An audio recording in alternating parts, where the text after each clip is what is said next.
Irmãos, vamos abrir a palavra de Deus em Romanos capítulo 3. Meu objetivo nessa noite é dar continuidade à nossa série de mensagens na carta aos Romanos. A última vez que nós pregamos na carta aos Romanos, terminamos o capítulo 2. Hoje nós iremos iniciar o capítulo 3 e vamos do primeiro verso até o verso 8º. Romanos capítulo 3, de 1 a 8. Eu vou pedir que você preste muita atenção, porque essa passagem, ela não é fácil. Então, mantenha sua Bíblia aberta e procure acompanhar o raciocínio. Pergunta do apóstolo Paulo: qual é, pois, a vantagem do judeu? Ou qual a utilidade da circuncisão? Muita sob todos os aspectos, principalmente porque aos judeus foram confiados os oráculos de Deus. E daí? Se alguns não creram, a incredulidade deles virá desfazer a fidelidade de Deus? De maneira nenhuma. Seja Deus verdadeiro e mentiroso todo homem, segundo está escrito, para seres justificado nas tuas palavras e venhas a vencer quando fores julgado.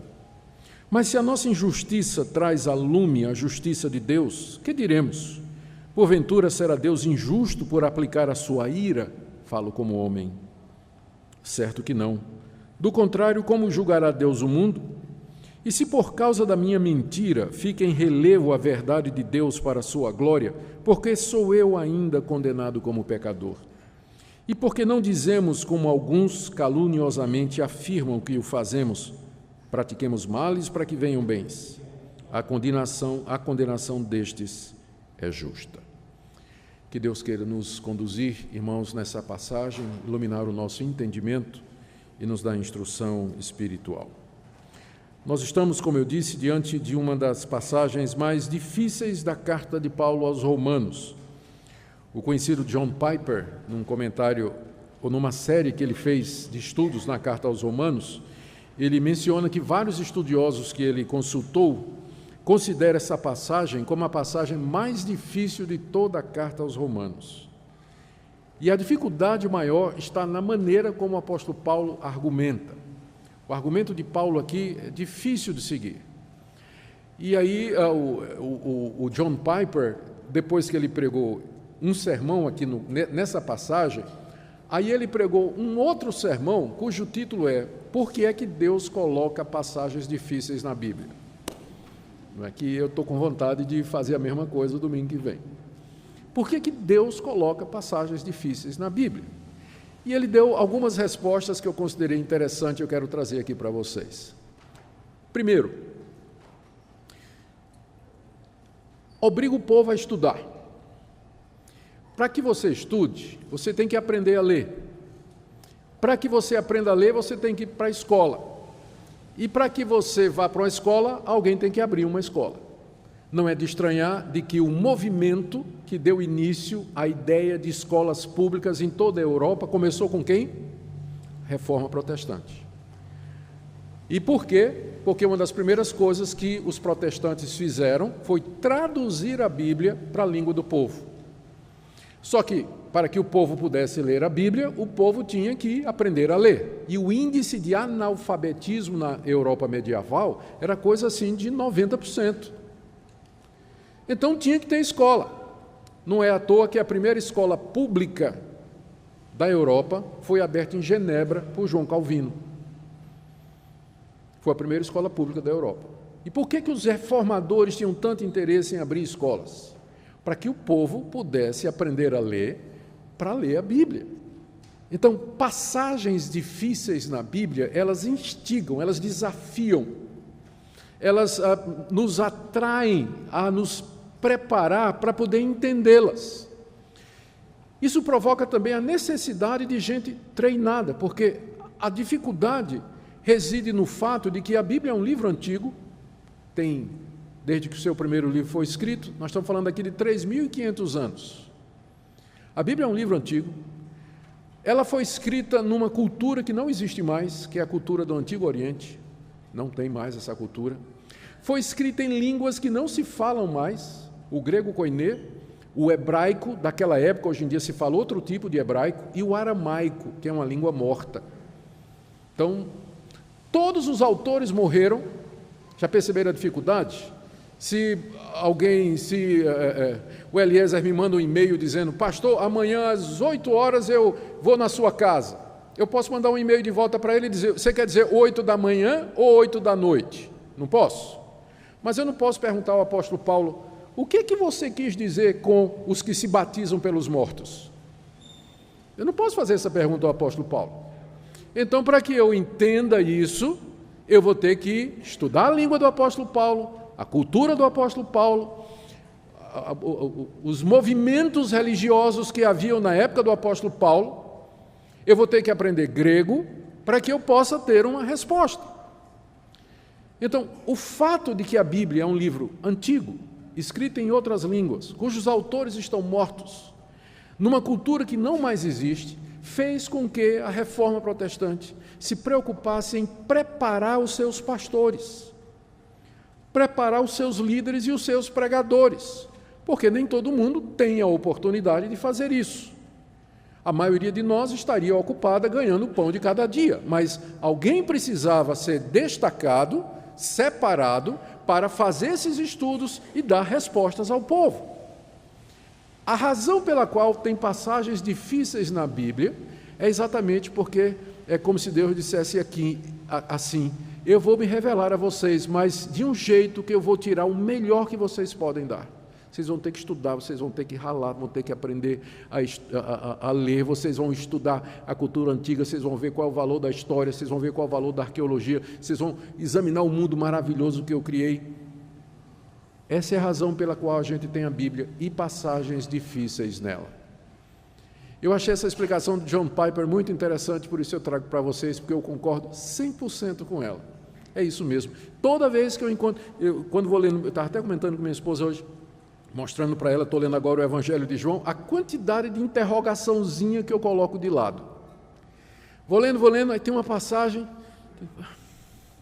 aí interrogação. Eu estou esperando um dia, talvez quando as férias chegarem, eu vou sentar e pegar todas aquelas interrogações e eu vou tentar sair apagando todas elas. Porque eu não consigo ler sem entender. Eu quero entender o que está sendo dito. Então, a Bíblia, esse livro, ele mexe conosco, ele nos provoca, ele tira o melhor de nós, se você quer levá-lo a sério. E não é à toa que o lema principal da Reforma foi sola Escritura. Somente a Bíblia, ela é a revelação de Deus para nós, nos foi dada de forma escrita, de forma infalível, inerrante, autoritativa, e é nela que nós vamos encontrar, ouvir a voz do nosso Deus. Hoje à noite eu queria com vocês, então, tentar entender os pontos centrais do que o apóstolo Paulo está dizendo aqui. O fato de que é considerada uma passagem difícil não quer dizer que ela é impenetrável. Nós vamos ver que dá para entender o que é que o apóstolo Paulo está fazendo, mas não sem algum exercício antes. Vamos tentar lembrar aqui o contexto, porque essa é a regra número 1 quando você se depara com uma passagem bíblica. O que é que vem antes dela? O que é que vem antes dela? Especialmente quando a passagem começa com um pois. Está vendo pois aí no verso 1? Qual é pois? Então essas conjunções, elas ligam o que está sendo dito com o que foi dito antes. Então Paulo está fazendo uma conclusão de alguma coisa que ele falou antes. E o que é que ele falou antes? Então aí no capítulo 2, de 25 a 29, que é o contexto imediato, é aquilo que vem um pouquinho antes, nós vemos que o apóstolo Paulo estava dizendo, ele está escrevendo para os judeus aqui, se dirigindo aos judeus, e ele está dizendo que uma pessoa que não é judeu ou judia, ela pode se tornar judia se de coração guardar a lei de Deus. Os gentios não tinham a lei de Deus, mas os judeus tinham. Mas se um gentio no coração guardar a lei, ele vale igual a um judeu. E vice-versa. Um judeu que não obedece à lei, ele vai ser tratado como um pagão diante de Deus. Porque, Paulo está dizendo aqui, o que importa é aquilo que você é interiormente. Veja o que ele diz aqui no verso 28. Não é judeu quem é apenas exteriormente, e não é circuncisão a que é somente na carne. E no verso 29, judeu é o que é interiormente, e circuncisão a que é do coração. Ou seja, em outras palavras, o apóstolo Paulo está dizendo para os judeus: as vantagens que vocês receberam, a lei que vocês receberam, o sinal da circuncisão, isso aí não salva vocês se vocês de coração não obedecerem a Deus, a ponto de que se um pagão que não conhece estas coisas guardar a vontade de Deus, ele é mais judeu do que você, ele é salvo e você não é. E ao fazer isso, imediatamente o apóstolo Paulo já vê um judeu levantando a mão. Eu tenho algumas objeções, Paulo. Então, ele já vê um oponente imaginário levantando a mão para questionar o que Paulo diz. E o primeiro questionamento, são 3 questionamentos que os judeus certamente fariam a isso que Paulo está dizendo aqui. O primeiro questionamento é esse, então. Se tanto faz, se um gentio pode virar judeu e um judeu pode virar gentil, qual é a vantagem de ser judeu, Paulo? Qual é a vantagem, então, de ser judeu? Está no verso 1. Qual é, pois, a vantagem do judeu, ou qual a utilidade da circuncisão? Paulo está fazendo uma pergunta que ele sabe que alguém vai fazer. Ele está dialogando com um oponente imaginário e já levantando essas objeções, já para esvaziá-las, já para dar resposta. Ele está planejando ir a Roma, e lá tem uma comunidade muito grande de judeus. E quando ele chega lá, o pessoal vai fazer esse tipo de pergunta. Então, na carta, ele já está esvaziando, já está dando resposta antes. É como se ele dissesse assim: vocês na certa vão me perguntar, qual é a vantagem então do judeu? Para que serve a circuncisão? Para que Deus deu estas coisas para o povo escolhido? Ou então, a pergunta é mais ou menos isso: qual a vantagem que a gente leva em relação a Deus? Qual a vantagem que a gente leva em relação a Deus, pensando com relação aos que não são judeus? Os judeus diziam isso porque eles tinham sido escolhidos de entre todos os povos da antiguidade para ser o povo especial de Deus. Deus se revelou somente aos judeus. Ele não se revelou aos assírios, babilônicos, aos egípcios, aos filisteus, amonitas, moabitas, aos sírios. Não, Deus chamou os descendentes de Abraão e se revelou para eles, deu a circuncisão e deu a lei. Ora, se isso não garante a salvação, pergunta o judeu, então qual é a vantagem disso? Por que Deus fez isso? E a resposta de Paulo está aí no verso 2. Qual a utilidade? Qual a vantagem? Resposta de Paulo: muita. Sob todos os aspectos, principalmente porque aos judeus foram confiados os oráculos de Deus. Ou seja, há muitas vantagens em ser judeu e ter sido circuncidado. Paulo diz muitas, e na verdade ele tem uma lista. Mas sabe quando é que ele vai dar essa lista? Só no capítulo 9. Vamos dar uma olhadinha? Só no capítulo 9 ele vai dar a lista. Capítulo 9, de 1 em diante. Digo a verdade em Cristo, não minto, testemunhando comigo no Espírito Santo a minha própria consciência. Tenho grande tristeza e incessante dor no meu coração, porque eu mesmo desejaria ser anátema, separado de Cristo, por amor de meus irmãos, meus compatriotas segundo a carne. Agora vem a lista. São israelitas, pertence-lhes a adoração, a adoção, também a glória, as alianças, a legislação, o culto, as promessas, os patriarcas. Deles vem o Cristo, segundo a carne, que é sobre todos Deus bendito para todos sempre. Amém. Olha aqui a vantagem do judeu. Eles foram adotados, receberam o conhecimento da glória de Deus, as alianças, a legislação, a lei, o culto verdadeiro a Deus, as promessas que Deus tinha feito. Os patriarcas Abraão, Isaque e Jacó são deles, e o Cristo veio deles. Então, qual é a vantagem do judeu? Muita, diz o apóstolo Paulo. Mas aí, voltando ao capítulo 3, ele lista apenas uma. Muitas. Principalmente, porque aqui talvez ele tenha querido dizer, primeiramente, porque aos judeus foram confiados os oráculos de Deus. O que são os oráculos de Deus? São as escrituras do Antigo Testamento.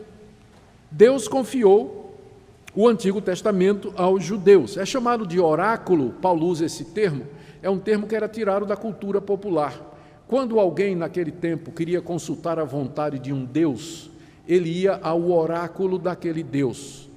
E lá havia geralmente uma pitonisa, uma feiticeira, que era considerada o oráculo. O Deus falava através dela.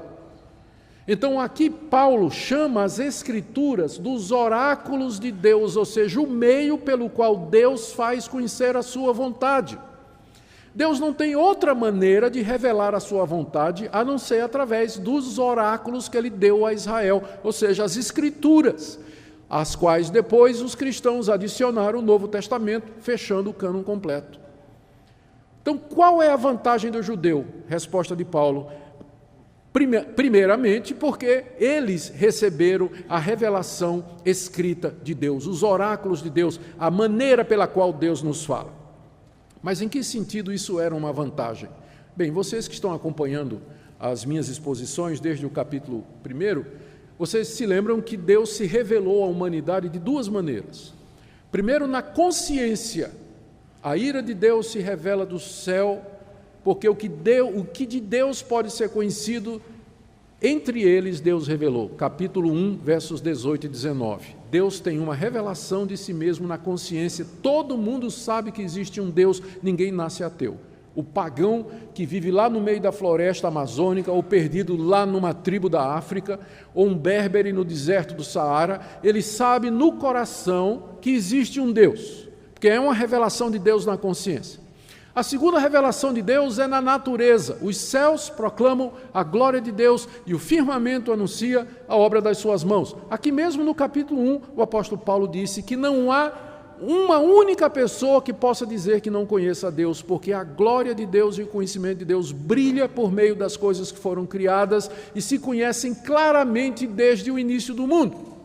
Então, os pagãos, eles têm duas revelações. A consciência deles diz que tem um Deus, e eles podem ver a natureza e concluir, conferindo com a consciência, de que aquilo não é fruto do acaso, mas que há uma inteligência, há um poder por detrás que antecede, é mais antigo do que a criação e que é responsável por ela.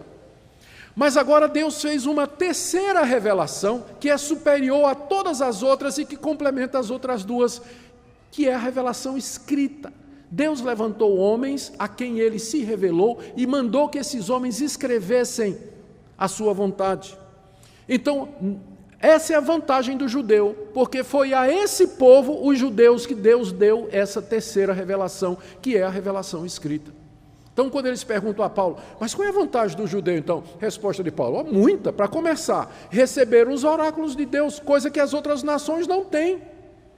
Eles não sabem o nome de Deus, não sabem quem é que criou todas as coisas, não sabem que esse Deus é bom, justo, verdadeiro e misericordioso. Eles não sabem que esse Deus tem um filho chamado Jesus Cristo. Eles não sabem que esse Deus está pronto a perdoar. Eles não sabem que Deus levantou um homem chamado Abraão, com quem fez uma promessa, ou um pacto, uma aliança, e desse veio o Salvador do mundo. Eles não sabem disso, mas o judeu sabe, porque está nos oráculos de Deus. Essa é a vantagem de Israel no Antigo Testamento sobre todas as outras nações, porque a eles foram confiados os oráculos de Deus. Tudo bem. Resposta de Paulo foi essa daí. Pergunta: mas Paulo, você está dizendo tanto faz ser judeu ou gentil, qual é a vantagem do judeu? Espera aí, é muita. Primeiro, receberam os oráculos de Deus. Aí, Paulo já vê outro judeu levantando a mão. Segunda objeção: mas Paulo, então vamos pensar.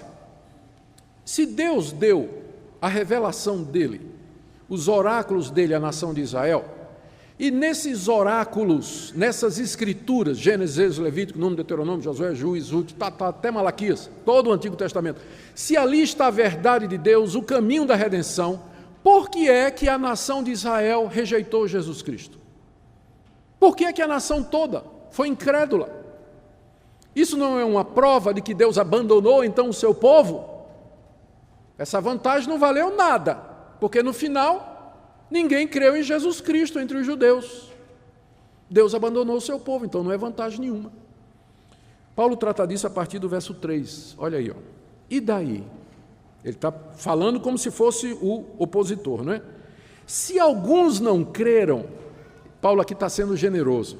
Não é que se alguns não creram, se muitos não creram, quase a totalidade da nação judaica. Se alguns não creram, a incredulidade deles virá desfazer a fidelidade de Deus? Essa é a objeção. Eles não creram. Então, essa infidelidade, essa incredulidade deles significa que Deus não manteve as suas promessas que ele tinha feito, Deus não guardou essa vantagem que ele deu para o judeu? Resposta de Paulo, surpreendente, do verso 4 em diante: de maneira nenhuma. Seja Deus verdadeiro e mentiroso todo homem, segundo está escrito, para seres justificado nas tuas palavras e venhas a vencer quando fores julgado. Aqui a resposta do apóstolo Paulo, mais uma vez, ela é parcial. Deixa eu explicar. O raciocínio aqui do apóstolo Paulo, conversando com esse judeu opositor imaginário, é o seguinte: os oráculos de Deus que foram dados a Israel, que são as Escrituras, mostram que o Messias devia vir e sofrer pelos pecados para salvar o seu povo. Concorda? Concordo. Então, essa é uma vantagem do judeu sobre os gentios. Concorda? Concordo. Mas o judeu só pode crer que Jesus é o Messias se Deus lhe capacitar e lhe der fé. Concorda? Concordo. Muitos judeus, na verdade a maioria da nação, não creiam nas Escrituras e muito menos que Jesus é o Messias prometido por Deus. Conclusão: isso é uma evidência de que Deus abandonou seu povo e que quebrou as promessas que fez a Abraão, Isaque e Jacó. Paulo responde essa pergunta em detalhes no capítulo 9, de 6 a 8, quando ele vai dizer: mas de jeito nenhum, porque a promessa de Deus não foi feita a toda a nação, foi feita ao remanescente fiel, aos eleitos que tinha dentro de Israel. O pacto foi feito com os eleitos que tinha dentro de Israel. Então, há um remanescente fiel que creu no Messias, como eu, por exemplo, diz o apóstolo Paulo. Eu que sou da descendência de Israel, que sou da tribo de Benjamim, eu creio no Messias, eu faço parte do remanescente fiel. Então, Deus não foi infiel. Paulo vai dizer isso no capítulo 9, e nós vamos deixar para ver isso quando chegar lá, no capítulo 9. Mas aqui no capítulo 3, ele diz simplesmente o seguinte: o fato de que os judeus foram incrédulos só prova aquilo que eu venho dizendo desde o início do capítulo 1, que todo homem é mentiroso e pecador e que só Deus é verdadeiro.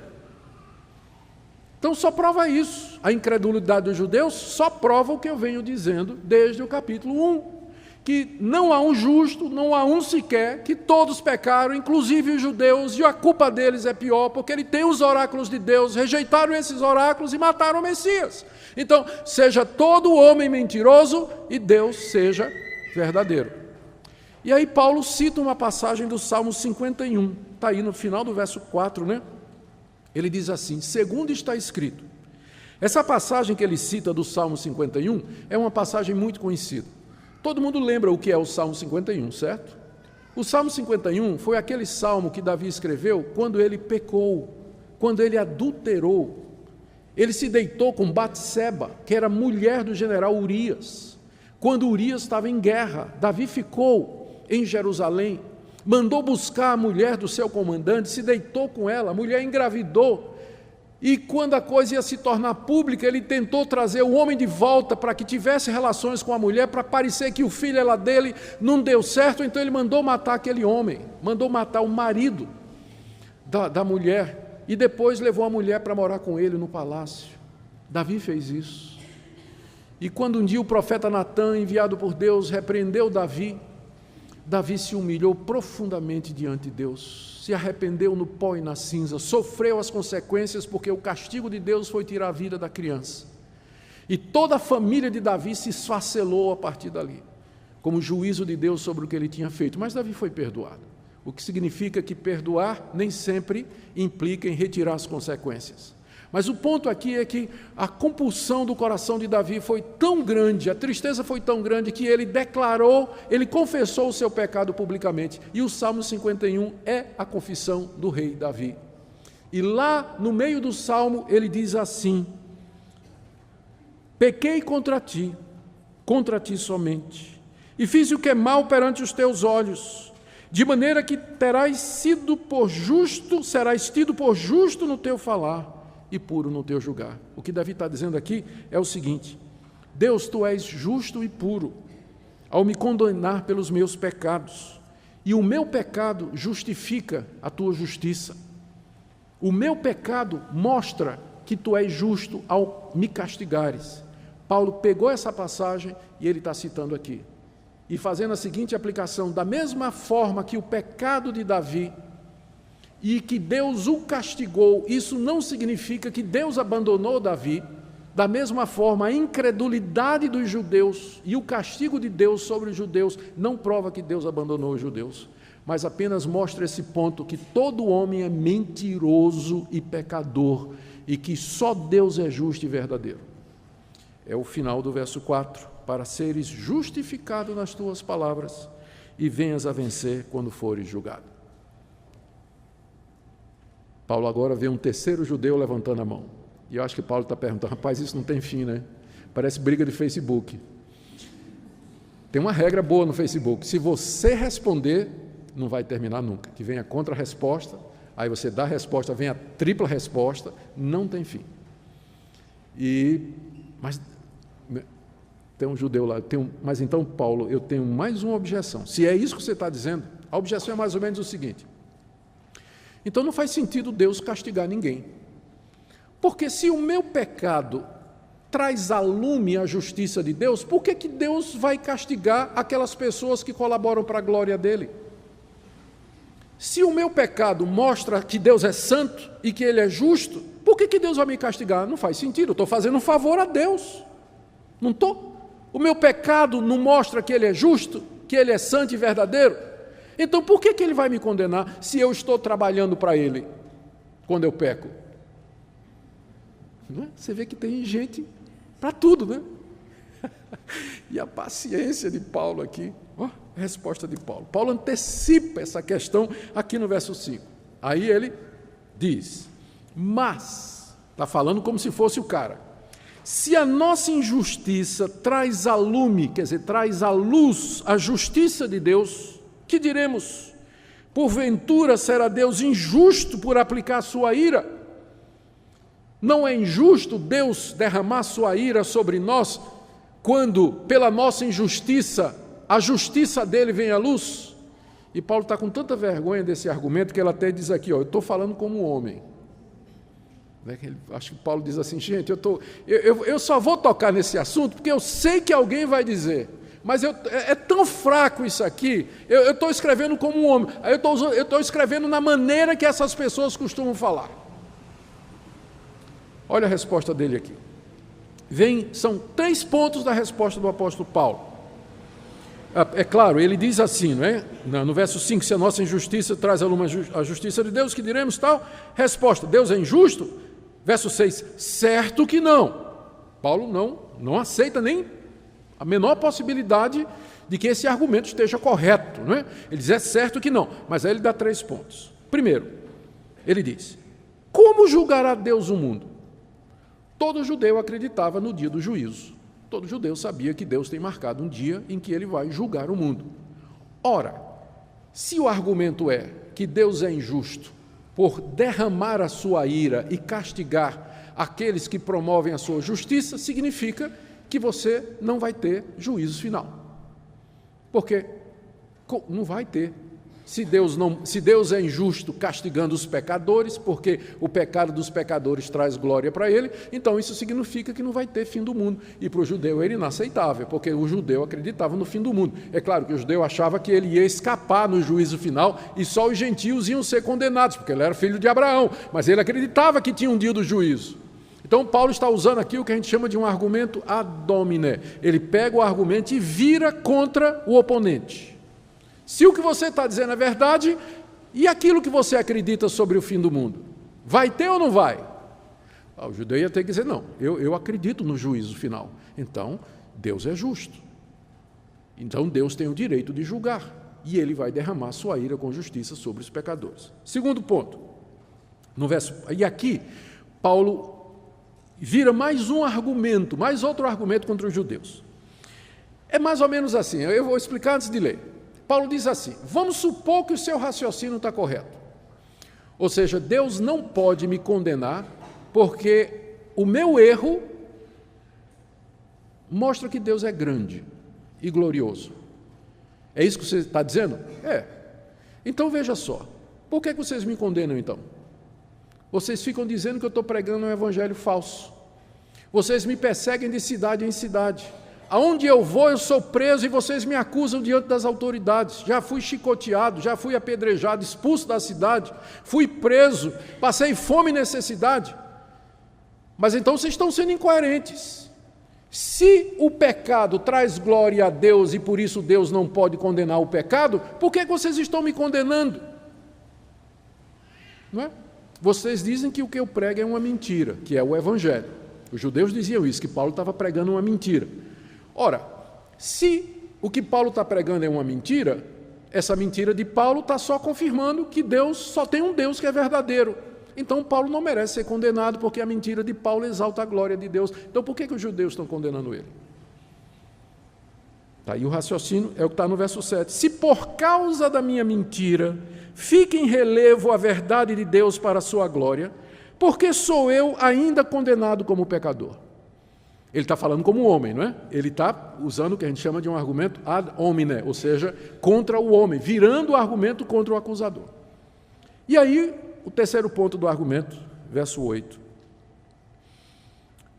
Esse argumento é mais ou menos o seguinte: se isso que vocês estão dizendo está certo, que Deus não pode derramar sua ira sobre o pecador, porque o pecado no final glorifica a Deus, então nós vamos dizer o seguinte, vamos cometer o mal para que venham bens, vamos pecar para que a graça seja superabundante, vamos fazer o que é errado para que o perdão de Deus seja cada vez maior, vamos afundar na imoralidade para que transpareça a santidade de Deus, façamos males para que venham bens. E o pessoal dizia que essa era a pregação do apóstolo Paulo. Você pode imaginar isso? O pessoal dizia que era isso que Paulo pregava. Agora, pensa com a cabeça do judeu. Ele escutava Paulo pregando. O que era a pregação de Paulo? O homem é salvo pela graça, mediante o sacrifício de Cristo. Não é por nada que o homem faça.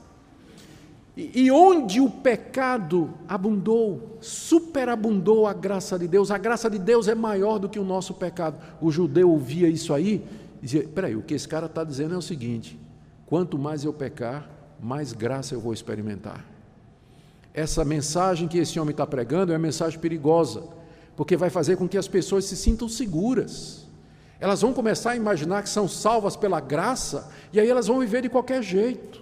Vão viver na imoralidade, na desonestidade, na pornografia, na impureza, na cobiça, na lascívia, no ódio, na mágoa, e elas não vão achar que isso seja nada errado, porque a salvação não é pela graça. Se é pela graça, não é pelas obras. Se não é pelas obras, não importa o que eu faça, eu vou ser salvo de qualquer jeito. Então, a mensagem desse homem é perniciosa, é perigosa.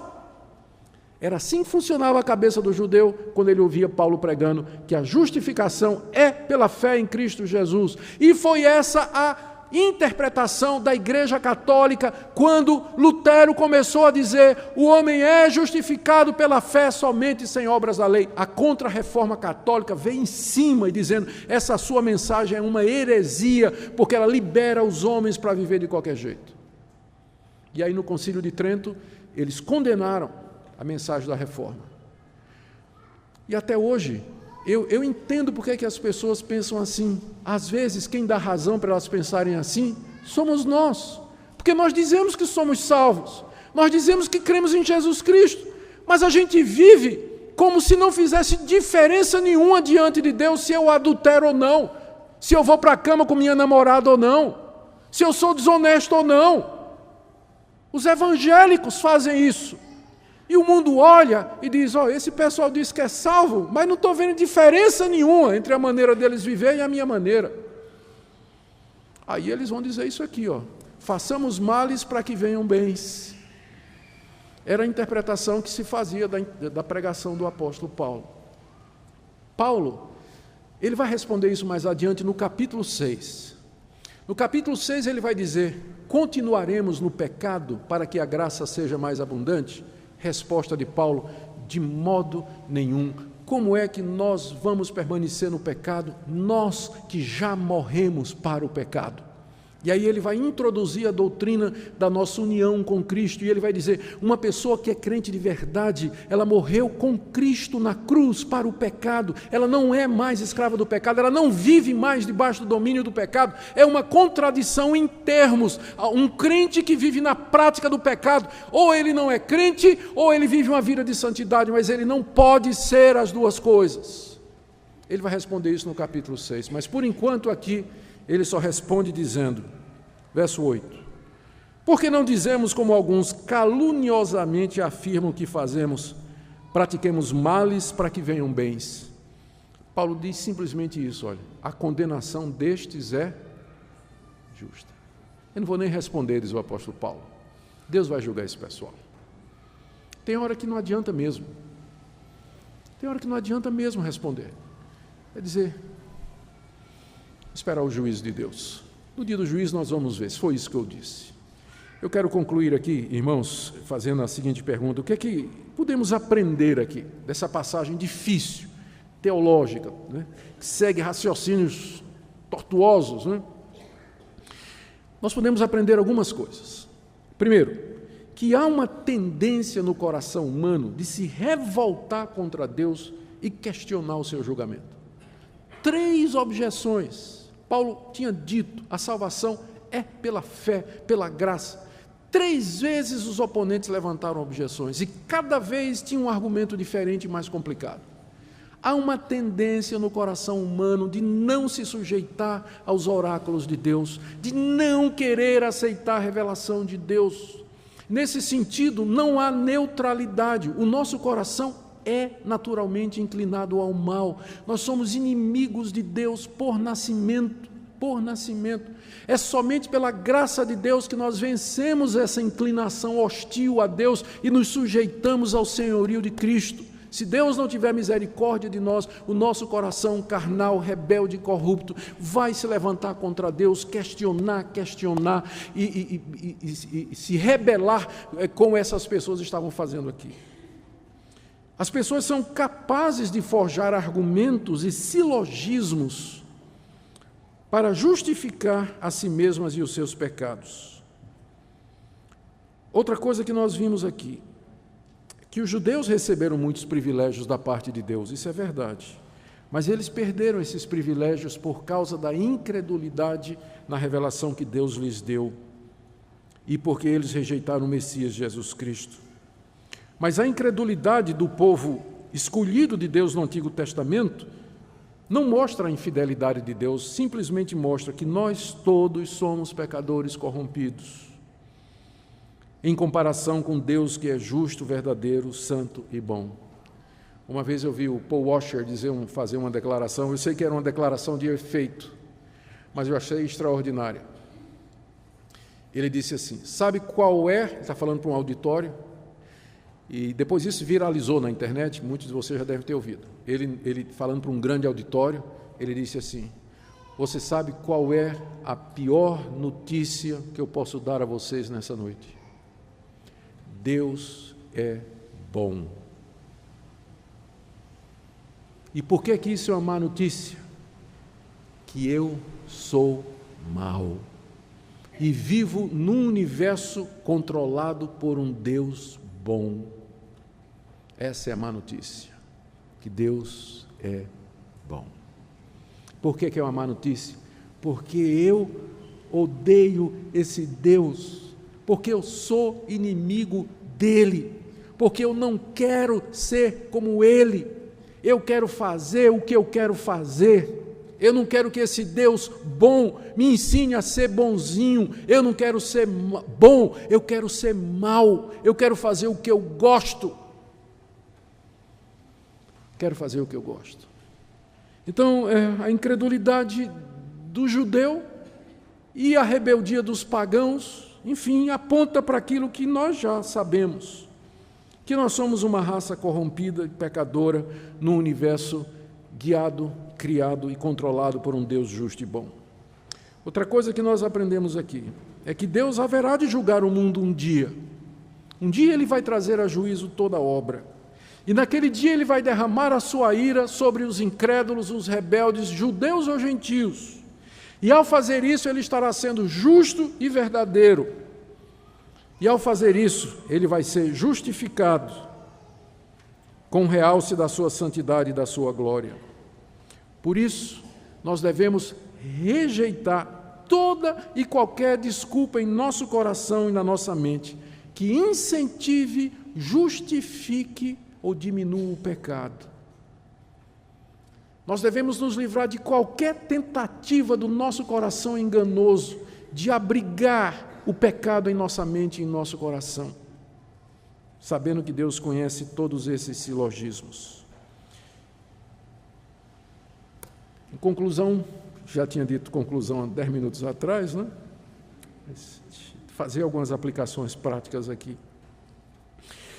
Se você teve dificuldade em entender e compreender e acompanhar o raciocínio de Paulo, ótimo, eu também. E eu creio que isso deve ser um desafio para nós. Quem sabe você devia gastar mais tempo estudando a palavra de Deus. Quem sabe você não fica encorajado a comprar um bom comentário na carta aos Romanos, uma boa Bíblia de estudos, tirar tempo para estudar, analisar, tentar entender. O cristianismo não é somente uma maneira de viver, mas é um conjunto de doutrinas que eu tenho que compreender e crer e receber no meu coração e na minha mente. Então, é um bom incentivo para isso. Não desanime, mas procure estudar as Escrituras. Orar, pedindo a Deus orientação e iluminação. Hoje em dia, o nível de conhecimento da Escritura é muito baixo no meio do povo evangélico. A gente gasta mais tempo, e eu não sei quem foi que disse isso, foi um desses grandes aí, não sei se foi o Tim Keller que disse, que no dia do juízo o Facebook vai mostrar que muita gente não leu a Bíblia, não era por falta de tempo. Porque passou o tempo todo lá. E Bíblia que é bom, estudo da palavra de Deus, não. Então, no dia do juízo, pelo menos para alguma coisa, as mídias sociais vão para mostrar de que essa sua desculpa de que você não tem tempo é esfarrapada, ela é falsa, porque você tem. Então, é esse encorajamento aqui que eu queria trazer para vocês. Talvez aqui nessa noite haja pessoas que têm dificuldade com o conceito da justiça de Deus, fazendo a seguinte pergunta: como é que Deus pode condenar a humanidade se o mal entrou no mundo pelo decreto e permissão dele? Como é que ele condena aquilo que ele mesmo autorizou? A resposta é que a própria Bíblia, a mesma Bíblia que diz que Deus é soberano e Senhor absoluto de todas as coisas, é também a mesma Bíblia que diz, e nós acabamos de ler agora, de que os judeus são responsáveis pela sua incredulidade e que você é responsável pela sua rebelião e que Deus será perfeitamente justo no dia que Ele julgar você pelos seus pecados. Por isso, só podemos ter uma atitude diante da palavra de Deus, nos curvar diante dEle, reconhecer os nossos pecados, confessar a Ele a nossa iniquidade e dizer para Ele: Senhor, Tu és bom, justo e verdadeiro. Eu sou mau, eu sou rebelde, eu sou teimoso. Tenha misericórdia de mim. Teu Filho Jesus Cristo na cruz do Calvário derramou sangue precioso para me purificar. Eu quero ter minha vida mudada. Eu quero ter minha vida transformada. Eu quero que o meu coração e a minha mente se sujeitem ao Teu senhorio. Quero me curvar diante de Ti e viver para a Tua glória. Graças a Deus que hoje à noite Deus nos dá essa oportunidade. E eu queria convidar você a pensar sobre isso. E nessa noite entregar seu coração sem reservas a Jesus Cristo. Não quer dizer que você não vai ter dúvidas, elas serão esclarecidas depois. Mas uma coisa você não precisa ter dúvida nenhuma: Deus é justo e você é mentiroso. E só tem uma saída disso: é você se humilhar diante dEle, pedir perdão a Ele pelos seus pecados e receber pela fé a dádiva de Jesus Cristo como nosso Redentor, que Deus dá abundantemente a todo aquele que se humilha diante dEle. Amém? Oremos. Ó Senhor, nós Te damos graças pela Tua misericórdia. Te damos graças porque na tua bondade e na tua justiça, enviaste Jesus Cristo para ser o nosso Salvador. Nós não merecemos nada, a não ser tua justa condenação. Nós pedimos, nosso Pai, que tua palavra nessa noite traga redenção, conversão, arrependimento, mudança de vida. Que o Senhor nos visite pelo Espírito Santo, console o coração do teu povo, traga esperança e renove a confiança de todo crente verdadeiro. É o que nós te pedimos, em nome de Jesus. Amém.